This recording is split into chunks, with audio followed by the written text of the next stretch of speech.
দর্শক, ভারত বাংলাদেশের ট্রান্সশিপমেন্ট চুক্তি কেন বাতিল করেছিল? অনেকেই বাংলাদেশের যারা সরকারের সমর্থক তারা বলার চেষ্টা করেছিলেন যে ভারতের ব্যবসায়ীদের আন্দোলনের পরিপ্রেক্ষিতে, অনুরোধের প্রেক্ষিতে ভারত সরকার ট্রান্সশিপমেন্ট চুক্তি বাতিল করেছিল। কিন্তু আসলেও কি সেটা সত্য? এবার হাটে হাড়ি ভেঙে দিলেন রণধীর জয়সওয়াল, ভারতের পররাষ্ট্র মন্ত্রণালয়ের মুখপাত্র।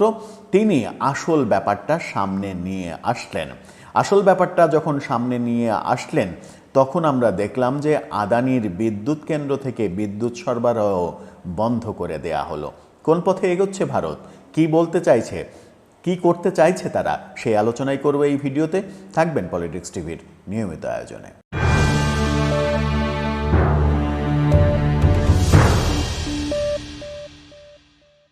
দর্শক, পলিটিক্স টিভির নিয়মিত ভিডিওগুলো এখন থেকে স্পন্সর করছে প্রজাপতি.টিভি, নতুন ওটিটি প্ল্যাটফর্ম। আপনারা চাইলে ইউটিউবে, ফেসবুকে, ইনস্টাগ্রামে, টিকটকে দেখে নিতে পারেন। আর ডেসক্রিপশন বক্সে লিঙ্ক দেওয়া থাকবে, সেখান থেকেও আপনারা দেখে নিতে পারেন প্রজাপতির কার্যক্রম। চলে যাচ্ছি মূল ভিডিওতে। বলছিলাম ভারত কেন ট্রান্সশিপমেন্ট চুক্তি বাতিল করেছিল বাংলাদেশের ভারতের মাটি ব্যবহার করে পণ্য রপ্তানির ক্ষেত্রে একটা বড় সুবিধা ছিল। যে কোনোভাবেই হোক, স্থলপথে, উড়োজাহাজ পথে ভারতের মাটি ব্যবহার করা হতো, মাঝপথে শিপমেন্ট করে সেখান থেকে আবার পণ্য অন্য দেশে নিয়ে যাওয়ার। সেই চুক্তিটা ভারত বাতিল করে দিয়েছিল। তখন থেকেই আলোচনা চলছিল যে ভারতের ব্যবসায়ীরা এক ধরনের আন্দোলন করছে, এটার থাকার কারণে ভারতের ব্যবসায়ীদের ক্ষতি হচ্ছে। সেই কারণে ভারত সরকার এই ট্রান্সশিপমেন্ট চুক্তি বাতিল করেছে। এবার গতকালকে রণধীর জয়সওয়াল, ভারতের পররাষ্ট্র মন্ত্রণালয়ের মুখপাত্র, তিনি নিশ্চিত করলেন যে আদতে ব্যবসায়ীদের আন্দোলনের কারণে এটা বাতিল হয়নি। তিনি যেটা বললেন তার অর্থ কি দাঁড়ায়, চলুন তিনি কি বললেন সেটা শোনা যাক। তিনি বললেন, প্রতিবেশী দেশের কিছু ঘটনার কারণে ট্রান্সশিপমেন্ট সুবিধা বন্ধ করে দেওয়া হয়েছে। ট্রান্সশিপমেন্ট চুক্তি কখন বাতিল করা হলো? যখন ডক্টর ইউনূস চীনে গিয়ে চিকেন নেক নিয়ে কথা বললেন এবং চিকেন নেক নিয়ে চীনকে ব্যবসার পরামর্শ দিলেন। তার পরপরই আমরা দেখলাম যে চীনের সঙ্গে যে দহরম মহরম সম্পর্ক, সেই সফরের পরেই, সেই সফরে পরে আমরা দেখলাম বিমস্টেকে মোদির সঙ্গে ডক্টর ইউনূসের সাইড বেঞ্চে বৈঠক, এবং সেই বৈঠকটা ব্যর্থ হওয়ার পরই ভারত ট্রান্সশিপমেন্ট চুক্তি বাতিল করে দিল। এবং এখানে রণধীর জয়সওয়াল যেটা বলছেন, প্রতিবেশী দেশের কিছু ঘটনার কারণে ট্রান্সশিপমেন্ট সুবিধা বন্ধ করে দেয়া হয়েছে, সেই ব্যাপারটা এবার মিলে যাচ্ছে কিভাবে? রণধীর জয়সওয়াল সরাসরি কারণটা না বললেও এটুকু স্পষ্ট করেছেন যে প্রতিবেশী দেশের কিছু ঘটনার কারণে, সেই ঘটনাগুলো চীনের সঙ্গে সম্পর্ক এবং চীনে যে চিকেন নেক নিয়ে কথা বলা, বাংলাদেশের এই উদ্যোগটাকে ভারত এক ধরনের বাড়াবাড়ি মনে করেছে বলেই ভারত এটাকে বাতিল করে দিয়েছে। বাতিল করে সরকারকে এক ধরনের চাপে ফেলেছে। সরকার সত্যি অনেক বড় চাপে পড়েছে এই ট্রান্সশিপমেন্ট চুক্তি বাতিল হয়ে যাওয়ার কারণে। এরপরে আমরা দেখলাম যে আদানির বিদ্যুৎ কেন্দ্র থেকে, 2টি কেন্দ্র থেকে বাংলাদেশে যে 1600 মেগাওয়াট বিদ্যুৎ আমদানি করা হয়, প্রথমে একটি, পরবর্তীতে আবার আর একটি, 2টি কেন্দ্র থেকেই বাংলাদেশে বিদ্যুৎ রপ্তানি বন্ধ করে দিল আদানি কোম্পানি। এটার সঙ্গেও ট্রান্সশিপমেন্ট চুক্তি বাতিলের সম্পর্ক খুঁজছেন অনেকে। যদিও আবার অনেকে বলছেন যে আদানির সঙ্গে বাংলাদেশের 25 বছরের চুক্তি রয়েছে, সুতরাং তারা বিদ্যুৎ দিতে বাধ্য। যদি বাধ্যই হয় তারা বিদ্যুৎ বন্ধ করলো কেন?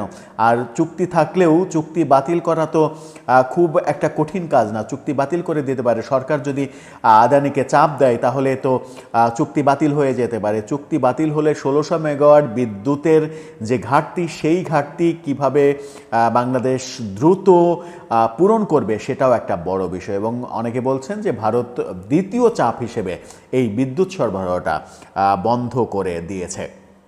এদিকে পাকিস্তানের পররাষ্ট্র সচিব বাংলাদেশ সফর করছেন এবং শোনা যাচ্ছে যে পাকিস্তানের পররাষ্ট্রমন্ত্রী তিনিও বাংলাদেশ সফরে আসছেন। এই প্রসঙ্গ নিয়ে রণধীর জয়সওয়ালকে সাংবাদিকরা প্রশ্ন করেছিলেন। রণধীর জয়সওয়াল স্পষ্ট করেই বলেছেন যে এই ব্যাপারটার উপরে কড়া নজর রাখছে ভারত। অর্থাৎ বাংলাদেশের যে পাকিস্তান প্রীতি, বাংলাদেশের বর্তমান সরকারের যে পাকিস্তান প্রীতি, চীন প্রীতি, এই ব্যাপারগুলোকে ভারত ভালোভাবে নিচ্ছে না, ভালোভাবে গ্রহণ করছে না। বাংলাদেশের পাকিস্তানের সঙ্গে সম্পর্ক উন্নয়ন করে কি লাভ সরকার পেতে চাইছে সেটা একটা বড় বিষয়। আমরা যখন এই ঘটনা দেখছি তখন আমরা আরেকটি ঘটনা দেখছি, সেটা হচ্ছে যে বাংলাদেশ সরকারের একজন উপদেষ্টা তিনি বলেছেন যে উন্নত চিকিৎসার জন্য পাকিস্তানে পাঠানো হবে গণ অভ্যুত্থানে আহত 31 জনকে। পাকিস্তানের চিকিৎসা ব্যবস্থা কি এত উন্নত? পাকিস্তানের চিকিৎসা ব্যবস্থা কি বিশ্বমানের যে পাকিস্তানে চিকিৎসা নিতে পাঠানো হবে গণ অভ্যুত্থানে আহতদের? এত পাকিস্তান প্রীতি কেন আসলো? এই যে উপদেষ্টা বললেন যে উন্নত চিকিৎসার জন্য পাকিস্তানে পাঠানো হবে 31 জনকে, পাকিস্তানে কেন পাঠানো হবে? কেন অন্য দেশ নয়? কেন ঘুরে ফিরে পাকিস্তান? কেন পাকিস্তান থেকে সরাসরি বাংলাদেশে জাহাজ আসে? কেন পাকিস্তানকে সর্বশেষ যেটা করা হয়েছে সেটা হচ্ছে গতকালকেই এই খবরটা হয়েছে যে 71-এ গণহত্যার জন্য পাকিস্তানকে ক্ষমা চাইতে বলেছে বাংলাদেশ। অর্থাৎ পাকিস্তান যদি ক্ষমা চায় তাহলে বাংলাদেশ ক্ষমা করে দেবে। 30 লক্ষ শহীদের রক্তের বিনিময়ে যে স্বাধীনতা অর্জিত হয়েছে, 30 লক্ষ মানুষ শহীদ হয়েছে, 30 লক্ষ মানুষকে যারা মেরেছে, 2 লক্ষ মা বোনের সম্ভ্রম যারা কেড়ে নিয়েছে, তারা ক্ষমা চাইলেই আমরা ক্ষমা করে দেব? জনগণ ক্ষমা করে দেবে? আর জনগণের হয়ে সরকার ক্ষমা করার কে? সরকারকে কে ম্যান্ডেট দিয়েছে? তাও আবার অন্তর্বর্তীকালীন সরকার। সরকারকে কে ম্যান্ডেট দিয়েছে পাকিস্তানকে ক্ষমা করে দেওয়ার, পাকিস্তানকে ক্ষমা চাইতে বলার? এই প্রসঙ্গগুলো বাংলাদেশে যেমন সমালোচিত হচ্ছে, তেমনি এই পাকিস্তানের সঙ্গে যে দহরম মহরম সম্পর্ক, এটাকে প্রতিবেশী দেশ ভারতও ঠিকভাবে নিচ্ছে না। যখন আমাদের দেশে ভারত বিদ্বেষী মনোভাব অনেক বেশি তুঙ্গে উঠছে, তখন পাকিস্তান প্রীতি অনেক বেশি বিতর্কের সৃষ্টি করছে। যেটা আমরা প্রথম ধাক্কা খেয়েছি ট্রান্সশিপমেন্ট চুক্তি বাতিল, এরপরে বিদ্যুৎ 1600 মেগাওয়াট বিদ্যুৎ বন্ধ হয়ে গেছে। এই বিদ্যুৎ যদি স্থায়ীভাবে বন্ধ হয় তাহলে আমরা কোন গ্যাঁড়াকলে পড়ব সেটা বলার অপেক্ষায় রাখে না। দর্শক, আপনার কি মনে হয় বাংলাদেশের পাকিস্তান প্রেম, চীনা প্রেম, এই প্রেমের কারণে আমেরিকা কিংবা ভারতের সঙ্গে আদৌ কি সম্পর্ক উন্নয়ন সম্ভব হবে? আপনার মতামত জানিয়ে লিখতে পারেন আমাদের কমেন্ট বক্সে।